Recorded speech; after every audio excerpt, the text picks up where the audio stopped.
अभी adjustment number D से हमारा बाकी है। Lag in payment of manufacturing expenses is 1/2 month. अब मैन्युफैक्चरिंग एक्सपेंसेस की जो सारी अमाउंट्स है, मेरे को ये सारी अमाउंट्स पहले चाहिए। ये मैन्युफैक्चरिंग एक्सपेंसेस है और ये मार्च से लेकर कहां तक दिया हुआ है? मार्च अप्रैल मई जून जुलाई अगस्त। मार्च अप्रैल मई जून जुलाई अगस्त। अब धीरे धीरे रूल से शुरू करते हैं।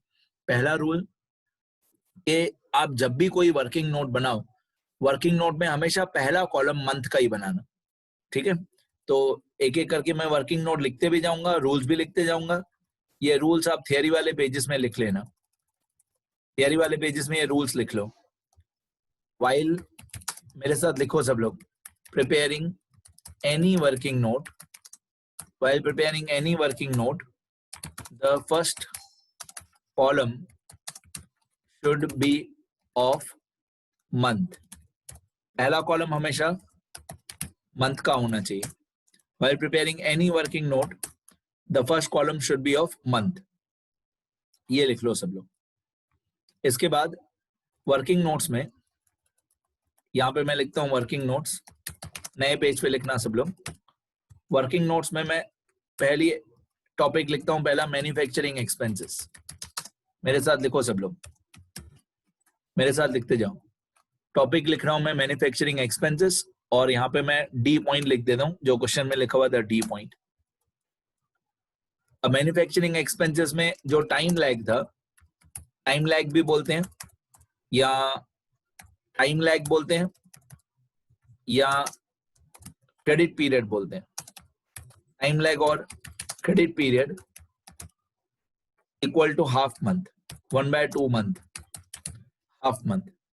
अब मैंने थियरी वाले लेक्चर्स में बताया है कि हाफ मंथ या 2 वीक्स या 1 फोर्टनाइट एक ही बात होती है।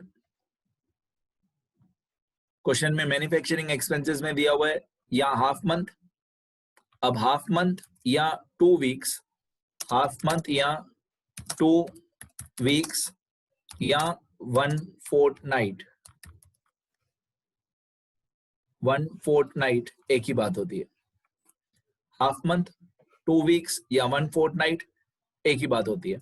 अब क्वेश्चन में जो मंथ्स दिए हुए थे सारे, आप लोग भी मेरे साथ लिखते जाना सारी बातें। क्वेश्चन में हमको मंथ दिए हुए थे मार्च से लेकर अगस्त तक, तो हम लोग भी यहाँ पे वर्किंग नोट्स में पहला कॉलम हमेशा मंथ का बनाएंगे।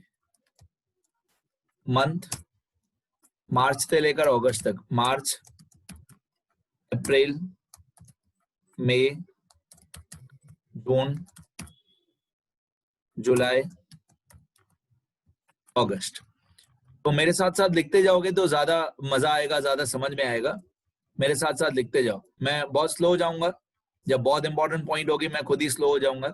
मार्च से लेकर अगस्त तक मंथ दिए हुए हमको और मैन्युफैक्चरिंग एक्सपेंसेस की अमाउंट दी हुई है 4000, 3000, 4500। ये मैं वर्किंग नोट्स में देख के लिखूंगा, 4, 3, 45, 35, 4, 3।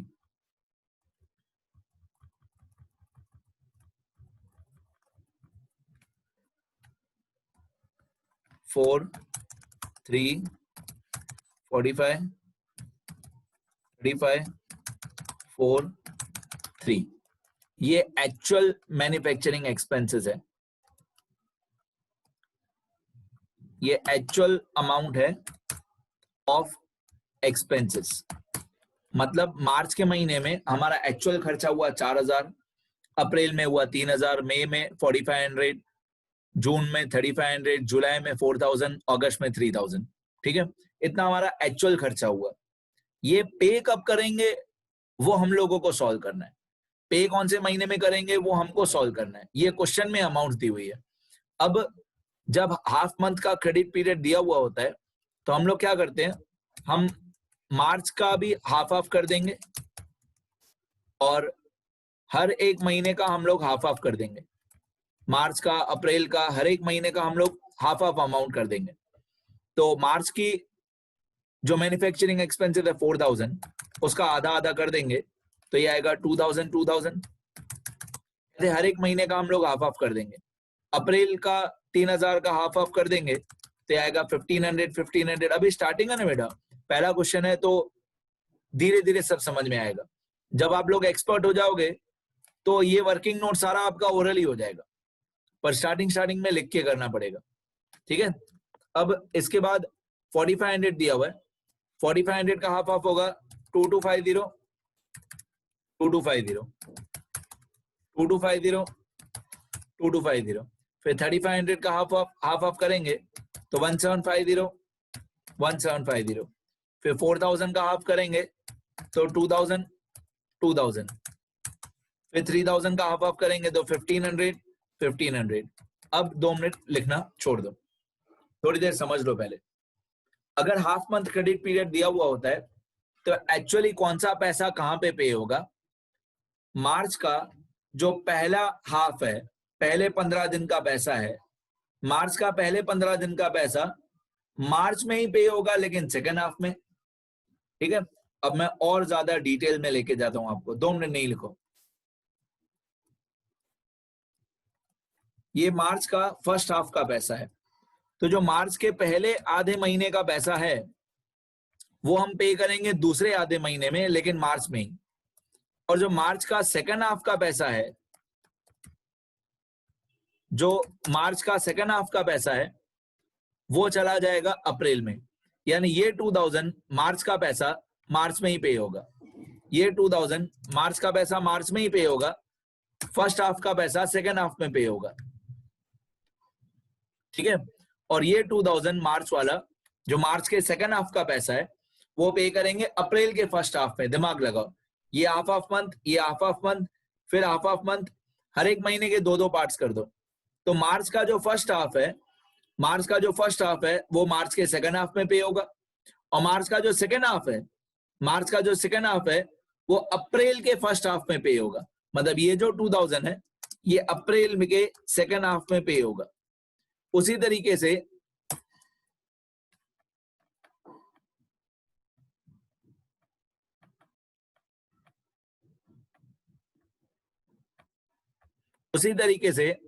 ये अप्रैल का जो फर्स्ट हाफ है, अप्रैल के फर्स्ट हाफ का जो 1500 है ये अप्रैल में ही पे होगा। अप्रैल का जो पहले 15 दिन का पैसा है 1500 ये अप्रैल में ही पे होगा, लेकिन जो दूसरे 15 दिन का पैसा है ये मई में पे होगा। उसी तरीके से मई का जो फर्स्ट हाफ है 2250, मई का फर्स्ट हाफ 2250 मई में ही पे होगा, मई का फर्स्ट हाफ मई के सेकंड हाफ में पे होगा, लेकिन मई का जो सेकंड हाफ है वो चला जाएगा जून में, ये हम पे करेंगे जून में। उसी तरीके से जून का फर्स्ट हाफ जून में ही पे होगा, जून का सेकंड हाफ जुलाई में पे होगा, ठीक है। मैं बोल रहा हूं ना आपको, अभी बहुत ज्यादा डिटेल में मैं बता रहा हूं, बाद में ये सब ट्रिक से भी हो जाएगा। जुलाई का फर्स्ट हाफ, ये जुलाई है, देखो ये जुलाई, जुलाई का फर्स्ट हाफ का 2000 जुलाई में ही पे होगा, जुलाई का फर्स्ट हाफ जुलाई में ही पे होगा, सेकंड हाफ कब पे होगा? अगस्त में। अगस्त का फर्स्ट हाफ अगस्त में ही पे होगा, सेकंड हाफ कब पे होगा? सितंबर में, ठीक है। अब हम लोगों को चाहिए, ये जो था, ये जो पूरा वर्किंग नोट मैंने बनाया, इसको बोलते हैं क्वेश्चन वाइज सॉल्यूशन, इसको बोलते हैं क्वेश्चन वाइज सॉल्यूशन। लेकिन हमको क्वेश्चन वाइज सॉल्यूशन नहीं चाहिए, हमको आंसर वाइज सॉल्यूशन चाहिए। हमको आंसर में कौन सा महीना चाहिए? हमको आंसर में सबसे पहला चाहिए मई का महीना, मतलब कैश बजट जो हमको बनाना है, कैश बजट हमको स्टार्ट करना है मई से, तो मेरे को ये चाहिए कि मैं मई में कितना पैसा पे करूं, मई के अंदर में कितना पैसा पे करूंगा। देखो अब ये कैलकुलेशन पे ध्यान दो, मई में कौन सा पैसा पे होगा, एक ये 1500 पे होगा और एक ये 2250 पे होगा। अब दिमाग लगाओ, मई में कितना पैसा पे किया हमने, तो मई में हम लोगों ने मई का हाफ ही पे किया और मई में हमने अप्रैल का हाफ पे किया। अब कंक्लूजन बनाओ, क्या कंक्लूजन बना? इसका कंक्लूजन ये हुआ, हमने मई में कितना पैसा पे किया, half of May and half of April. April का हाफ था 3000 का हाफ 1500, 3000 का हाफ 1500, तो अप्रैल का हाफ मई में पे करेंगे और मई का हाफ मतलब 4500 का हाफ 2250 मई में पे करेंगे। इसको बोलते हैं आंसर वाइज सॉल्यूशन। आंसर में क्या लिखना है, मई के महीने में कौन सा पैसा पे करना है, तो मई के महीने में आधा पैसा मई का ही पे करना है और आधा पैसा अप्रैल का, अप्रैल का हाफ और मई का हाफ, इतना पैसा मई में पे करेंगे। इसको बोलते हैं आंसर वाइज सॉल्यूशन। तो हमको चाहिए 1500 प्लस 2250, इन दोनों को ऐड करोगे तो ये हो जाएगा 4250, 4250। तो 4250 हम मई में पे करेंगे, मई में जाएंगे, पेमेंट्स में जाएंगे, 4250 लिखेंगे और यहाँ पे लिखेंगे मैन्युफैक्चरिंग एक्सपेंसेस। मेरे पास ट्रिक्स भी हैं बहुत सारी, लेकिन अभी नहीं, जब तक आप एकदम कंसेप्ट पूरा समझ नहीं जाओ, क्योंकि ट्रिक बता दूंगा तो फिर आप कंसेप्ट पे ध्यान नहीं दोगे। तो मैन्युफैक्चरिंग एक्सपेंस मई में कितना पे होगा, 4250। अभी जून पे आ जाते हैं, जून में कितना पे होगा, तो मैन्युफैक्चरिंग एक्सपेंसेस जून में कितना पे होगा, तो जून में पे होगा 1750, जून का ही हाफ।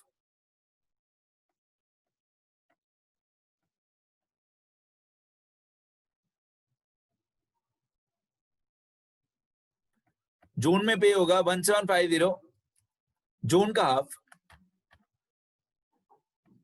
और जून में पे होगा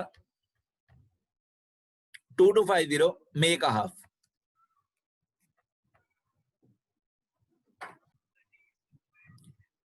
बेटा मैंने ये टोटल गलत कर दिया, मई का टोटल 1500 और 2250, मैंने मई का टोटल गलत कर दिया, 1500 और 2250, ये होता है 3750। तो मैंने टोटल गलत कर दिया, यहाँ पे 3750 आना चाहिए, यहाँ पे आना चाहिए 3750, मैंने भूल से गलत कर दिया था टोटल। तो मई में हम लोग कितना पैसा पे करेंगे, 1500 और 2250, अप्रैल का हाफ और मई का हाफ। अभी आ जाते हैं जून में, जून में कितना पैसा पे करेंगे, जून में जून का हाफ एंड मई का हाफ। तो मई का हाफ है 2250 और जून का हाफ है 1750। जून में कितना पैसा पे करेंगे, खुद का हाफ और प्रीसीडिंग महीने का हाफ। तो खुद का हाफ है 1750, प्रीसीडिंग महीने का हाफ है 2250, इन दोनों को ऐड करेंगे तो 4000 आ जाएगा, 4000। ठीक है, 4000 हम लोग पे करेंगे जून में, ये जून का महीना है, इसमें हम पेमेंट साइड पे लिखेंगे 4000। डन। अभी जुलाई में कितना पैसा पे करेंगे, तो जुलाई में कितना पैसा पे करेंगे, जुलाई में 2000 जुलाई का ही, जुलाई में पे करेंगे 2000 जुलाई का ही, और 1750 जून का। डन। तो ट्रिक ये है, मैंने थियरी लेक्चर्स में भी बताया, ट्रिक ये है कि जब भी क्रेडिट पीरियड लिखा हो हाफ मंथ, जब भी क्रेडिट पीरियड लिखा हो हाफ मंथ, तो आपको क्या करना है, हाफ करंट मंथ का और हाफ प्रीसीडिंग मंथ का, half of current month and half of preceding month. तो जुलाई में कितना पे करेंगे, 2000 जुलाई, 2000 जुलाई का ही, और 1750 जून का। अब 2000 और 1750 इन दोनों को ऐड कर दो, तो 2000 और 1750 होता है 3750। 3750 हम लोग पे करेंगे जुलाई में, यहाँ पे जुलाई में हम पे करेंगे 3750। डन। अब इसके अलावा जो बाकी सारी अमाउंट्स थी जिसको मैंने कलर नहीं किया है, वो सब हमारे किसी काम की नहीं है, उन सारी अमाउंट्स को छोड़ देने का। तो जैसे जैसे आपको प्रैक्टिस होते जाएगी, अभी आपको खुद ही ऐसे लग रहा होगा कि सर इतना बड़ा वर्किंग नोट बनाने की जरूरत ही नहीं थी, आप डायरेक्टली ओरली खुद ही कर सकते थे। पर क्या पहली बार है तो वर्किंग नोट बताना पड़ता है। मई में कितना हमको कैश बजट बनाना है मई का, तो मई में कितना पैसा पे करोगे, half of May plus half of April. June में कितना पैसा पे करोगे, half of June plus half of May. जुलाई में कितना पैसा पे करोगे, हाफ ऑफ जुलाई और हाफ ऑफ जून, मतलब खुद का हाफ और प्रीसीडिंग महीने का हाफ। ये इसकी ट्रिक होती है। वर्किंग नोट के कोई मार्क्स नहीं है, वर्किंग नोट आप बनाओ नहीं बनाओ चलेगा, ठीक है। अभी फिलहाल नहीं लिखो, मैं एक दो एडजस्टमेंट और कंप्लीट कर दूं फिर लिखना। ओके, एडजस्टमेंट डी हो गया। अब एडजस्टमेंट ई बहुत इजी है, इसमें लिखा हुआ है lag in payment of all other expenses is 1 month. Lag in payment of all other expenses is 1 month. बाकी सारे एक्सपेंसेस में lag in payment is 1 month, मतलब वेजेस में, ऑफिस एक्सपेंसेस में एंड सेलिंग एक्सपेंसेस में, सब में क्रेडिट पीरियड 1 मंथ है। अब अगर सब में क्रेडिट पीरियड 1 मंथ है, स्क्रीन पे ध्यान दो, सब में लैग इन पेमेंट 1 मंथ है, तो वेजेस से शुरू करते हैं। वेजेस हमको चाहिए कि हम मई में कितना पैसा पे करें, तो हम मई में पे करेंगे अप्रैल का पैसा, मतलब ये 8,000 से स्टार्ट होगा, 8,000, 10,000 और ये 8,500, ये 3 अमाउंट हमारे काम की है, 8,000, 10,000 और 8,500। उसके बाद वेजेस हो गया, उसके बाद ऑफिस एक्सपेंसेस, ऑफिस एक्सपेंसेस में ये 3 अमाउंट हमारे काम की है, 1,500, 2,500 और 2,000, 1,500, 2,500 और 2,000। उसके बाद सेलिंग एक्सपेंसेस, उसमें ये 3 अमाउंट हमारे काम की है, 5,000 और 4,500 और 3,500। उसके अलावा कोई भी अमाउंट हमारे काम की नहीं है। अब यहाँ पे क्या है, क्वेश्चन में लिखा हुआ है lag in payment of all other expenses is 1 month. 1 month मतलब क्या, वेजेस में 1 महीने बाद पैसा पे करना है। तो अप्रैल का 8,000 मई में पे करेंगे। हमको ये देखना है कि कैश बजट कौन से 3 महीने का बनाना है। हमको कैश बजट बनाना है मई, जून, जुलाई, मई, जून, जुलाई। तो मई में कौन सा पैसा पे करेंगे, अप्रैल का पैसा मई में, ये अप्रैल है, ये अप्रैल आपको दिख रहा है, अप्रैल का 8,000 मई में, मई का 10,000 जून में और जून का 8,500 जुलाई में। तो ये 3 अमाउंट हमारे काम की है। इसके अलावा जो भी अमाउंट दी हुई है वो हमारे काम की नहीं है। क्रेडिट पीरियड 1 मंथ, तो अप्रैल का 8,000 मई में। अब मैं आंसर में जाऊंगा, मैं मई में 8,000 पे करूंगा और यहाँ पे मैं लिखूंगा वेजेस। वेजेस क्वेश्चन में ये 8,000 अप्रैल में दिया हुआ था, क्वेश्चन में ये 8,000 अप्रैल में दिया हुआ है। मैंने कहां पे लिखा है, देखो मैंने मई में लिखा है, तो अप्रैल का पैसा मई में पे किया। उसी तरीके से 8,000 के बाद दिया हुआ है 10,000, उसके बाद 8,500, 10,000 और 8,500।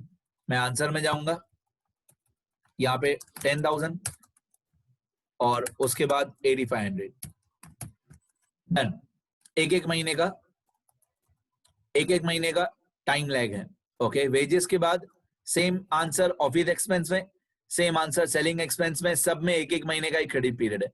तो ऑफिस एक्सपेंस में अप्रैल का पैसा है 1,500, ये हम पे करेंगे मई में, हमको मई का कैश बजट बनाना है। मई का 2,500 जून में और जून का 2,000 जुलाई में। तो ये 3 अमाउंट हमारे काम की है जिसपे मैंने बॉक्स बनाया। आपके पास भी टेक्स्ट बुक हो तो ऐसी हैबिट रखो कि जो हमारे काम की अमाउंट हो उस पर बॉक्स बना देने का, बाकी सारी अमाउंट को छोड़ देने का। तो 1,500, 2,500, 2,000 ऑफिस एक्सपेंस, 1,500, 2,500, 2,000। नंबर 6 और यहाँ पे सामने लिखेंगे office expense, office expense, done. उसके बाद एक और है 7th number, selling expense. Selling expense में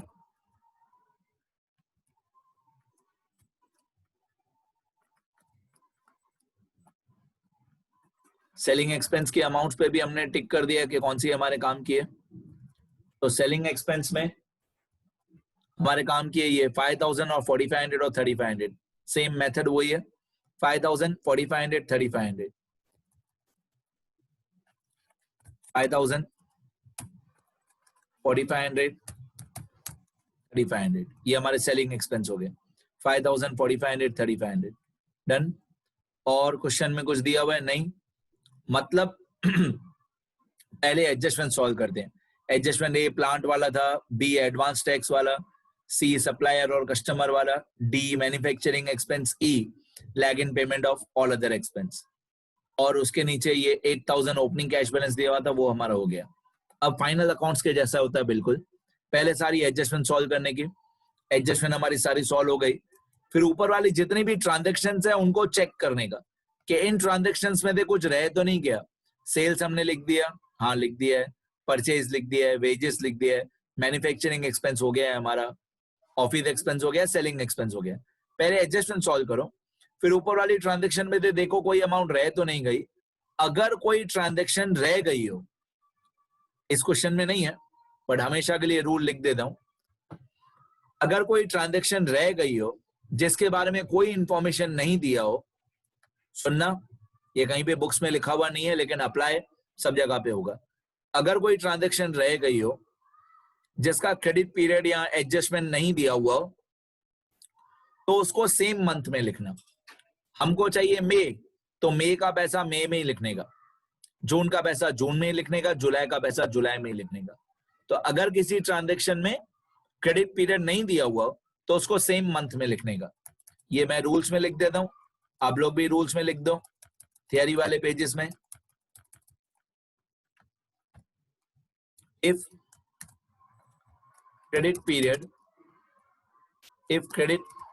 period or time lag of any transaction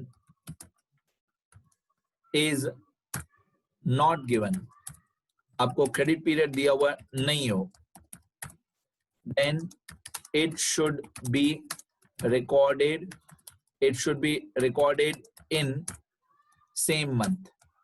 It should be recorded in same month.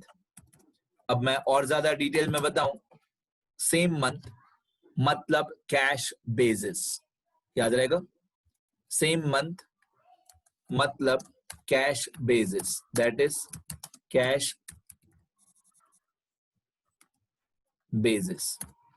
Cash basis मतलब क्या, जिस महीने का एक्सपेंस या इनकम है उसी महीने में लिखो, उसको बोलते हैं कैश बेसिस। तो if no information is given, तो जिस महीने का जो एक्सपेंस है या इनकम है उसी महीने में लिखो, वही हमारा कैश बेसिस होता है। ये नोट कर लो, ये थर्ड पॉइंट नोट कर लो अभी। अब एडजस्टमेंट्स भी हो गई, एडजस्टमेंट भी हो गई, रूल्स भी हो गए। अभी बैलेंसिंग कैसे करते हैं, बहुत इजी होता है, बहुत इजी। बैलेंसिंग में पहले ये ओपनिंग बैलेंस और ये रिसिप्ट्स दोनों को ऐड कर देंगे। 8,000 और 62,000, 8 और 62 दोनों को ऐड करके यहाँ पे आएगा 70,000। इसमें ओपनिंग बैलेंस भी आ गया और रिसिप्ट्स भी आ गए, बस ये दोनों का टोटल हो गया, ओपनिंग बैलेंस और रिसिप्ट्स। इसके बाद पेमेंट्स का टोटल, तो पेमेंट्स में एक 36,000 है, एक 3750 है, एक 8,000 है, एक 1,500 है, एक 5,000 है। इन सब का टोटल होता है 54,250। मेरा माइक्रोसॉफ्ट एक्सेल में नीचे यहाँ पे दिख रहा है 54,250 पेमेंट्स का टोटल, सिर्फ पेमेंट्स 36,000 से लेकर 5,000 तक 54,250। तो ये पेमेंट्स का टोटल 54,250। फिर मैं जो टोटल ए था उसमें से टोटल बी माइनस कर दूंगा। तो टोटल ए था 70,000 माइनस टोटल बी था 54,250। 70,000 में से 54,250 माइनस, तो हमारा क्लोजिंग बैलेंस आया 15,750। अब जो 15,750 मई का क्लोजिंग बैलेंस है, इसको हम ऊपर लेके जाएंगे जून में 15,750, इसको जून के ओपनिंग बैलेंस में लिखेंगे 15,750 यहां पे। ऑब्वियसली मई का जो क्लोजिंग होगा वो जून का ओपनिंग होगा 15,750, ये रहा 15,750। अब इस 15,750 में ये 64,000 ऐड कर देंगे, तो 15,750 और 64,000। तो मैं यहाँ पे कैसे लिखता हूँ, माइक्रोसॉफ्ट एक्सेल है तो equal to sum from 15,750 to 64,000। Basically आपको कैलसी पे दोनों को प्लस करना है, 15,750 और 64,000 दोनों को ऐड करना है। ओरली करके देखो 79,750, 79,750, ठीक है। अब इस 79,750 जो आया, ये इसके अंदर ओपनिंग बैलेंस और रिसिप्ट्स दोनों आ गए। फिर अभी पेमेंट्स का टोटल, पेमेंट्स का टोटल मतलब ये 8,000, 38,000, 4,000, 10,000, 2,500, 4,500, ये पेमेंट्स का टोटल। तो इन सब का टोटल कितना होता है, फॉर्मूला लगा देते हैं, फॉर्मूला लगा देते हैं हमेशा के लिए, इक्वल टू सम फ्रॉम ये डैश डैश से लेकर ये 4,500 तक हमारा टोटल है 67,000। मतलब इसके अंदर 8,000 से लेकर 4,500 तक सब आ गया 67,000। अब टोटल ए में से टोटल बी माइनस कर देते हैं, तो 12,750 total A minus total B. आपको मैं कैलसी के लिए बताऊं, कैलसी के लिए 79,750 माइनस 67,000, तो ये आएगा 12,750। अब 12,750 जो जून का क्लोजिंग होगा, ये हमारा जुलाई का ओपनिंग होगा। जो जून का क्लोजिंग होगा, कितना था जून का क्लोजिंग 12,750, ये जुलाई का ओपनिंग होगा 12,750।